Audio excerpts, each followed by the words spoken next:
Āris Vanaks ir Rīgas Valsts tehnikuma Krāslavas filiāles absolvents, un šajā mācību iestādē šobrīd arī strādā uz pusslodzi, bet ārpus darba realizē savu biznesa ideju, kas saistīta ar jaunieša profesiju – galdniecību.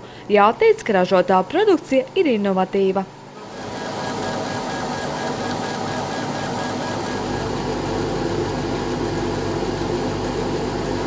Uz dotu brīdi mūsu pamatprodukcija ir neliela izstrādāja gabarīta dāvanas un suvenīrus, ko mēs taisam uz jaunākā, modernākā tehnoloģija. Tas ir CNC darba galds, kura darbarīgs ir lazers.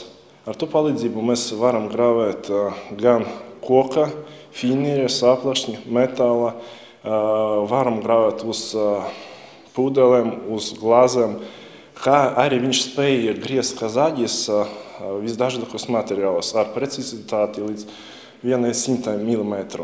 Biznesa ideja, manuprāt, ir ļoti dzīvotspējīga, jo šajā tirgu ir pieprasītas dekoratīvas koka lietas. Viņas ir dabīgas, apstrādātas ar eļļu, pietiekami interesantas, mākslinieciskas un inovatīvas. Āris Vanaks pagājušajā gadā piedalījās Latvijas lauku konsultāciju un izglītības centra rīkotajā jauniešu uzņēmējdarbības konkursā Laukiem būt, kur ieguva 8. vietu un naudas balvu. Tas palīdzēs brāļiem attīstīt savu uzņēmējdarbību un sakrāt lielāku summu, lai nopirktu vēl kādu darba galdu. Kas jūs piesaista tieši galdniecībai? Koks, tas skaistums, neatkārtojama tekstūra. Tā ir kaut kas dzīvs un skaists. Koka rotaļlietu un dekoratīvo elementu tirgus ir pietiekami nepiesātināts Latvijā. Protams, lielākā daļa uz dotajā brīdī strādā uz Skandināvijas valstīm, bet es domāju, ka tā sapratne par materiālu kā koku nāks arī pie mums. Brāļi ar uzņēmējdarbību sāka nodarboties tikai pagājušajā gadā, un arī idejas tiks vēl pilnveidotas, taču jau šobrīd ražotā produkcija ir pieprasīta, jo tās ir unikālas dāvanas, kas bieži vien ir vienā eksemplārā.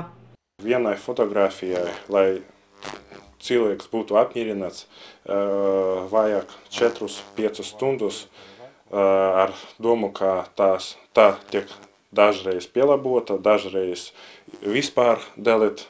Bet iznāk tā, un pēc programmēšanai principā jau darbs operatorā beidzās, strādā pats lazeris, un viņam tas jau aizņem kādas 2 stundas, ja ir tāds liels portrets sienai. Brāļu sapnis ir paplašināt savu uzņēmumu un izveidot mūsdienīgi aprīkotu galdniecības darbnīcu, kur varētu izgatavot dažādas lietas no koka un realizēt vēl dažādas ieceres.